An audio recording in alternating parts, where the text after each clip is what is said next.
Good morning, everybody, and thank you for joining me. We're continuing in our reading of the Word of God. We are in Genesis chapter 39, where we really start to delve into Joseph's story, the visions and dreams that he has been given by God, for God is with him, leading up into his downfall, and then not a quick re-rise into prominence, as it states, but he does come back receiving tenfold, pretty much. Yeah, so without further ado, we'll go ahead and just get right into the reading. Again, we are in chapter 39, which is Joseph and Potiphar's wife, in the book of Genesis. Chapter 39. Now Joseph had been brought down to Egypt, and Potiphar, an officer of Pharaoh, the captain of the guard, as an Egyptian, had bought him from the Ishmaelites, who had brought him down there. The Lord was with Joseph, and he became a successful man, and he was in the house of his Egyptian master. His master saw that the Lord was with him, and that the Lord caused all that he did to succeed in his hands. So Joseph found favor in his sight and attended him, and he made him overseer of his house, and put him in the charge of all that he had. From that time that he made him overseer in his house and over all that he had, the Lord blessed the Egyptian house for Joseph's sake. The blessing of the Lord was on all that he had, in house and field. So he left all that he had in Joseph's charge, and because of him he had no concern about anything but the food he ate. Now Joseph was handsome in form and appearance, and after a time his master's wife cast her eyes on Joseph and said, "Lie with me." But he refused, and said to his master's wife, "Behold, because of me my master has no concern about anything in the house, and he has put everything that he has in my charge. He is not greater in this house than I am, nor has he kept back anything from me except you, because you are his wife.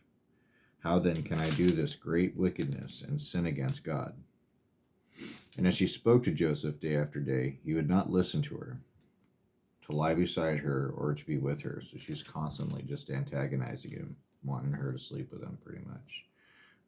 But because of the blessings of God, and everything that has been given to him, he sees that by doing this would be a sin, and doesn't want to do that against God. So he continues to deny her over and over and over and over.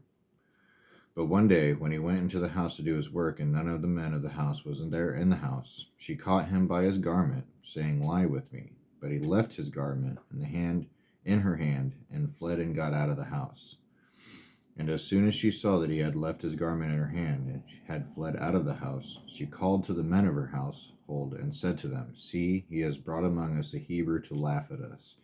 He came in to lie with me, and I cried out with a loud voice. And as soon as he heard that I lifted up my voice and cried out, he left his garment beside me and fled and got out of the house." Then she laid up his garment by her until his master came home.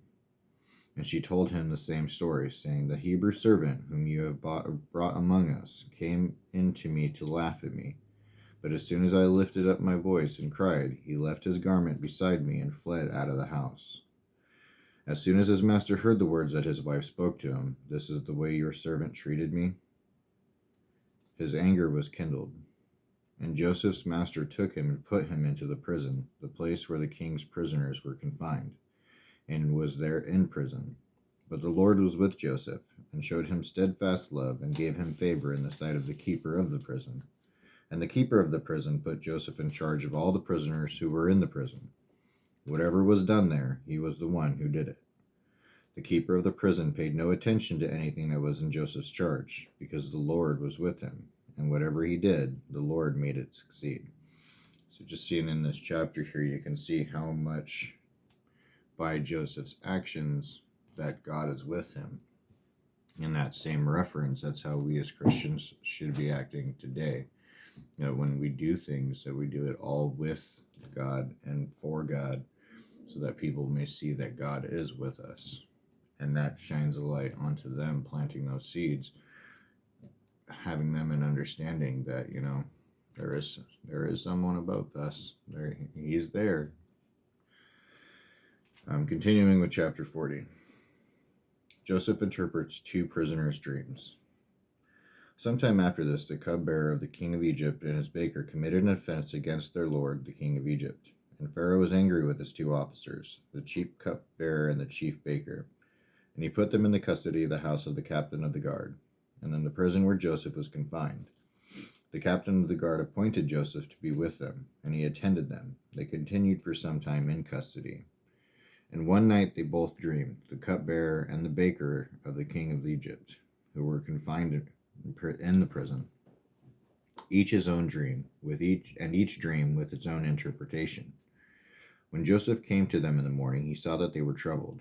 So he asked Pharaoh's officers who were with him in custody in his master's house, "Why are your faces downcast today?" They said to him, "We have had dreams, and there is no one to interpret them." And Joseph said, Do not interpretations belong to God? Please tell them to me." So the chief cupbearer told his dream to Joseph and said to him, "In my dream there was a vine before me, and on the vine there were 3 branches. As soon as it budded, its blossoms shot forth, and the clusters ripened into grapes. Pharaoh's cup was in my hand, and I took the grapes and pressed them into Pharaoh's cup, and placed the cup in Pharaoh's hand." And Joseph said to him, "This is its interpretation. The 3 branches are 3 days. In 3 days Pharaoh will lift up your head and restore you to your office, and you shall place Pharaoh's cup in his hand as formerly, when you were his cupbearer. Only remember me when it is well with you, and please do me the kindness to mention me to Pharaoh, and so get me out of this house. For I was indeed stolen out of the land of the Hebrews, and here also I have done nothing that they should put me into the pit." When the chief baker saw that the interpretation was favorable, he said to Joseph, "I also had a dream. There were 3 cake baskets on my head, and in the uppermost basket were all sorts of baked good food for Pharaoh, but the birds were eating it out of the basket on my head." And Joseph answered and said, "This is its interpretation. The 3 baskets are 3 days. In 3 days Pharaoh will lift up your head from you and hang you on a tree, and the birds will eat the flesh from you." On the 3rd day, which was Pharaoh's birthday, he had made a feast for all his servants, and lifted up the head of the chief cupbearer and the head of the chief baker among his servants. He restored the chief cupbearer to his position, and he placed the cup in Pharaoh's hand. But he hanged the chief baker, as Joseph had interpreted to them. Yet the chief cupbearer did not remember Joseph, but forgot him. Chapter 41. Joseph interprets Pharaoh's dreams. After 2 whole years, Pharaoh dreamed that he was standing by the Nile, and behold, there came up out of the Nile 7 cows, attractive and plump, and they fed in the reed grass. And behold, 7 other cows, ugly and thin, came up out of the Nile after them, and stood by the other cows on the banks of the Nile. And the ugly thin cows ate up the 7 attractive plump cows. And Pharaoh awoke, and he fell asleep and dreamed a second time. And behold, 7 ears of grain, plump and good, were growing on one stalk. And behold, after them sprouted 7 ears, thin and blighted by the east wind. And the thin ears swallowed up the 7 plump full ears. And Pharaoh awoke, and behold, it was a dream. So in the morning his spirit was troubled, and he sent and called for all the magicians of Egypt and all its wise men. Pharaoh told them his dream, but there was none who could interpret them to Pharaoh. Then the chief cupbearer said to Pharaoh, "I remember my offenses today, when Pharaoh was angry with his servants, and put me and the chief baker in custody in the house of the captain of the guard. We dreamed on the same night, he and I each having a dream with its own interpretation. A young Hebrew was there with us, a servant of the captain of the guard. When he told him, he interpreted our dreams to us, giving an interpretation to each man according to his dream. And as he interpreted to us, so it came about. I was restored to my office, and the baker was hanged." Then Pharaoh sent and called Joseph, and they quickly brought him out of the pit. And when he had shaved himself and changed his clothes, he came in before Pharaoh. And Pharaoh said to Joseph, "I have a dream, and there is no one who can interpret it. I have heard it said of you that you can hear a dream, you can interpret it. When you hear a dream, you can interpret it." Joseph answered Pharaoh, "It is not in me. God will give Pharaoh a favorable answer. Then Pharaoh said to Joseph, Behold, in my dream I was standing on the banks of the Nile. 7 cows, plump and attractive, came up out of the Nile and fed in the reed grass. 7 other cows came up after them, poor and very ugly and thin, such as I had never seen in all the land of Egypt. And the thin, ugly cows ate up the first 7 plump cows. But when they had eaten them, no one would have known that they had eaten them, for they were still as ugly as at the beginning. Then I awoke. I also saw in my dream 7 ears growing on one stalk, full and good. 7 ears, withered, thin, and blighted by the east wind, sprouted after them. And the thin ears swallowed up the 7 good ears. And I told it to the magicians, but there was no one who could explain it to me. Then Joseph said to Pharaoh, The dreams of Pharaoh are one. God has revealed to Pharaoh what he is about to do. The 7 good cows are 7 years, and the 7 good ears are 7 years. The dreams are one. The 7 lean and ugly cows that came up after them are 7 years. And the 7 empty ears, blighted by the east wind, are also 7 years of famine. It is as I told Pharaoh. God has shown to Pharaoh what he is about to do. There will come 7 years of great plenty throughout all the land of Egypt, but after them there will arise 7 years of famine, and all the plenty will be forgotten in the land of Egypt. The famine will consume the land, and the plenty will be unknown in the land by reason of the famine that will follow, for it will be very severe. And the doubling of Pharaoh's dreams means that the thing is fixed by God, and God will shortly bring it about. Now therefore let Pharaoh select a discerning and wise man and set him over the land of Egypt. Let Pharaoh proceed to appoint overseers over the land and take 1/5 of the produce of the land of Egypt during the 7 plentiful years. And let them gather all the food of those good years that are coming and store up grain under the authority of Pharaoh for food in the cities, and let them keep it.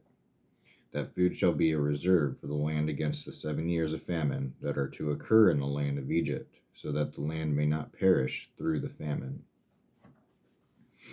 In verse 37, Joseph rises to power. This proposal pleased Pharaoh and all his servants, and Pharaoh said to his servants, Can we find a man like this, in whom is the Spirit of God?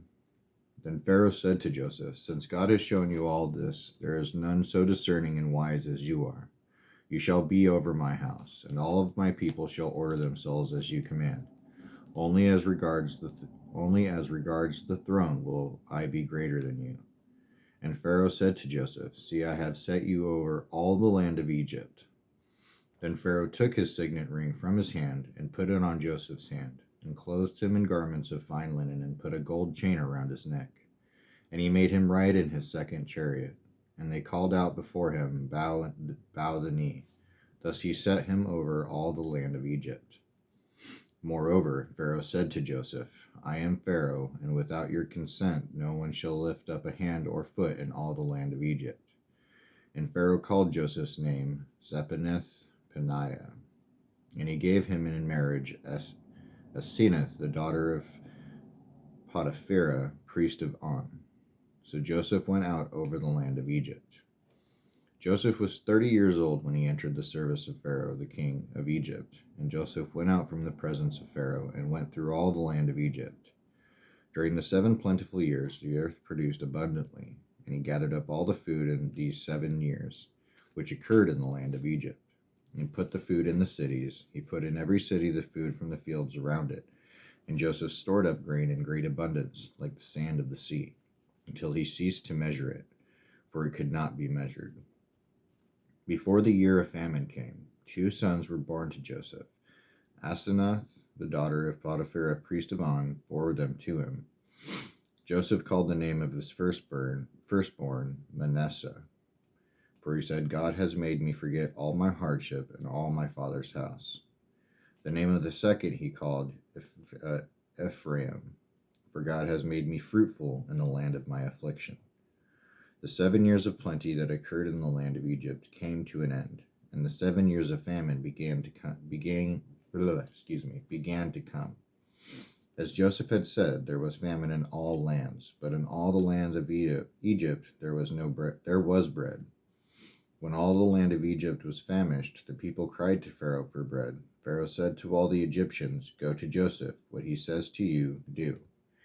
So when the famine had spread over the lands, Joseph opened all the storehouses and sold to the Egyptians, for the famine was severe in the land of Egypt. Moreover, all the earth came to Egypt to Joseph to buy grain, because the famine was severe over all the earth. All right, so it's going to be the end of our reading this morning. As you can remember reading into it from the chapter 39 that we started in, Joseph's rise into the guard's house until Potiphar's wife decided to try to sleep with him constantly and then lied about it because she couldn't get her way. He was then put into prison where God's work was still with him, continuing to do things through him, and everyone always being around him seeing this. And in being so, the plans that were set in motion, you can see that by his dreams that were interpreted through the cupbearer and the chief baker, that led to him being in the presence of Pharaoh, being able to interpret his dream, all according to God's plan. So always remember that God does have a plan. He always has a plan. We may not always be able to see it into fruition, but it's always working for good. And that's evident by what we see here. 14 years. You got 7 years of plenty and then 7 years of famine. It's a long time to go without food, but by God being with Joseph and Joseph being who he was with God, was able to interpret these dreams through God and see what was needed to be done and made sure to get it done. There was nobody in the land that was above Joseph other than Pharaoh, which goes back to his original dreams that he had told his brothers, which we're going to see here at the continuing reading, where they would also be bowing the knee and everybody would be bowing the knee to Joseph. And this is that coming into fruition. So do thank you for listening and joining. I love you all. Hope you continue to read, study, and gain understanding of the Word of God. And hope you have a wonderful day. I'm off to get ready for work. And love you and God bless you.